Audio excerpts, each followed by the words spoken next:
check it out, Carlos, back there. This is a present for you from the team. This is the one you can't get.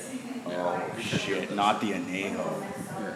So should I smash it on the front of the Porsche like I'm launching it for? Yeah. Dude. No, really, you didn't. I thought you made this out of cardboard. Like this. That's really You guys cool. went all out. Salute.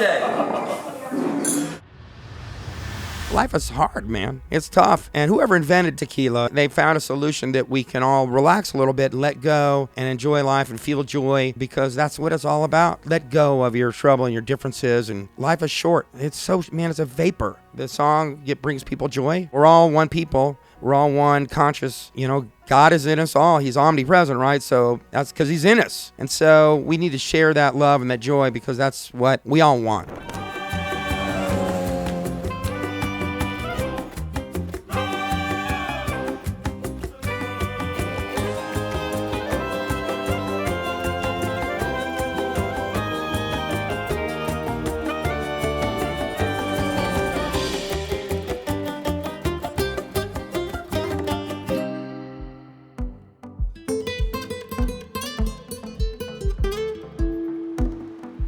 So I love tequila, and one of the reasons I like tequila, I love it. A shot of tequila is like 70 calories, 0 carbs. In particular, the agave is the cleanest, the purest. If you line up liquors and everything, it's like at the top of the list in terms of health. So here on island, there's a place called the Wine Establishment. So Frenchie, I call him Frenchie because I can't pronounce his name. His wife is Kashka. He's French, she's Polish. I guess I was drinking other things for about a year, and then he got G4, and I don't know why he got it, how he got it. It just kind of showed up on the shelf, and he said, "Chef, you must try this new, it's called a G4, have you heard of it?" And I'm, no, I hadn't heard of it. And he said the Blanco with the dark blue label, and he says, and it's also very reasonable. And so I said, I'll try it. I know I'm doing it wrong, but I just like it out of the freezer because it's hot here. So I just, tried it, and it was amazing. There's something about it. It has effervescence. It has, not mint, but something about it when I drink it out of the freezer, and it's just...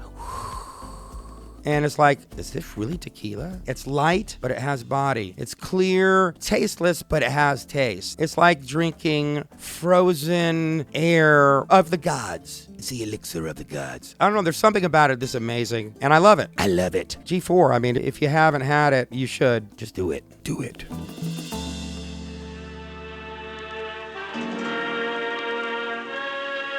I play in a band here, and I call them the Henchmen. So one night I'm hanging out with the Henchmen. It was a Saturday night. It was we're playing cornhole, drinking G4, and I said, I got an idea for a song called Tequila. And so I ran in the studio, laid down a quick beat, and I said something like this. And I literally ran over the microphone, no headphones or anything, hit record. Speakers were on in the room, not proper, not soundproof. And I just said I had an idea, and I'm sipping on some G4, give me some more tequila. Just having fun. The way that I write is I hear voices. And the voice I heard was tequila. Tequila. Tequila. There's something about that word you just gotta love. It's just like tequila. Tequila?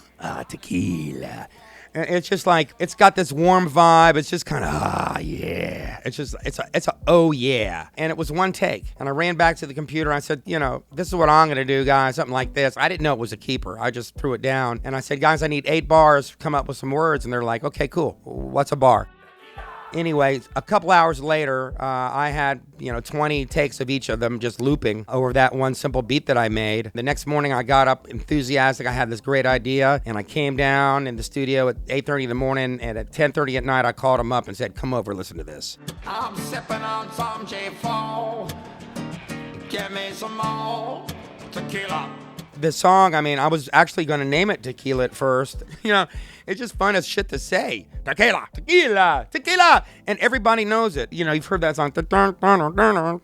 And I wasn't trying to cop that song at all, but I did steal the word, I have to say. And I was talking to Sean with Package. He never mentioned anything about the song name, but they created a chat group in WhatsApp, and the name of the chat group was Sippin' on Some G4. I need some more G4. Give me some more tequila. tequila. Before the song was released, I had the song on my phone or whatever, WhatsApp. I went to the DJ, and being a musician, you know, I'm not one of those guys that are going, hey, play my song, man. I just went up and said, man, my friends and I got this song called Tequila. Listen to it. If you like it, spin it. No big deal, man. I know you're doing your job. Don't worry about it. He said, no problem. So we listened to it, and all of a sudden I hear...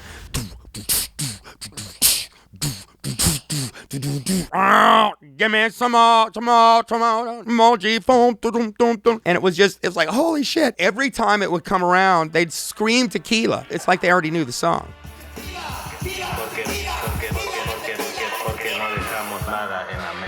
It just at the right spot. I need some more G4. Give me some more tequila. Tequila! You know, it's just fun. And there's something about the song and just letting loose and living life. And it just came out so good that I said, you know, maybe G4 should hear this song. And the rest is history. Tequila.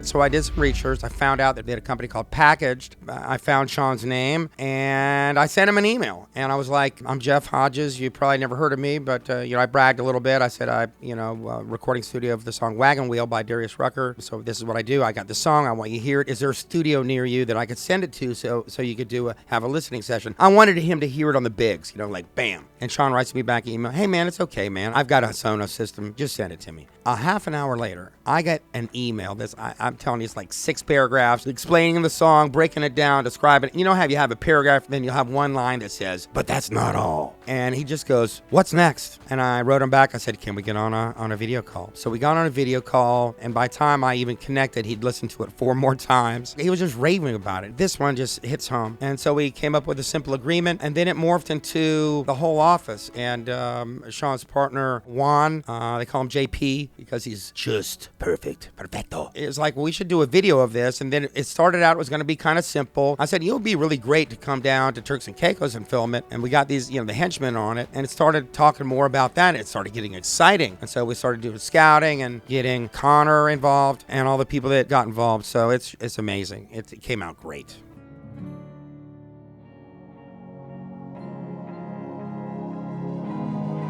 There was a lot of lead up to everybody getting here and a lot of hoops and paperwork and all that stuff and planning and preparation. But skipping to the good part. So I pick up Juan, Moni, and the entire team at the airport. From that moment on, we all felt like, and I felt, why are we here? My spider senses were tingling, you know? I was ready to shoot a web. Unexpected, random series of events that changed how it went for not just the better, it just took it to the next level. The camera person, the producer on island, all the help, all the resources, everybody chipping in, everybody wanting to be a part of it, but the venues, I mean, we got some great venues, the beaches, I mean, but the setting was there for perfection, but it was the feeling of joy and elation and happiness and living in the moment that made it so special. The first day of shooting, we were on the boat at 6:30 a.m. I'm telling you, the sun was shining, the water was so flat, and it was absolutely perfect. And everybody was just,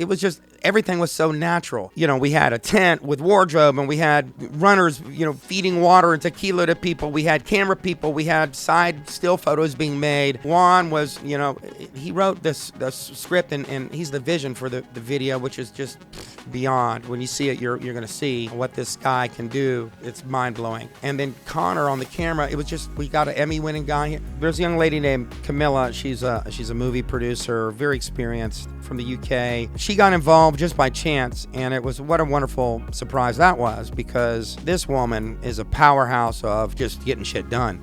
They're not shit, they've got fucking millions of fucking followers. I don't care about that because I do. It was just like the perfect storm. And the guys, the henchmen, they didn't beat anybody up. Nobody was injured. They were wonderful. The amount of work that we got done, the amount of shots and stuff that we got done in the 4 days, staggering. I remember the very last scene of the video, we wanted to catch the sunset. And there's a very last scene, and it's literally, I think it's the last shot. The sun was about to dip over the horizon, running through the sand, and Connor is putting together the camera at the same time, and Juan is saying, hurry up. And I'm out there ready. Of course, I was out there ready to go. I mean, you know, come on, guys. Juan was kind of the calm.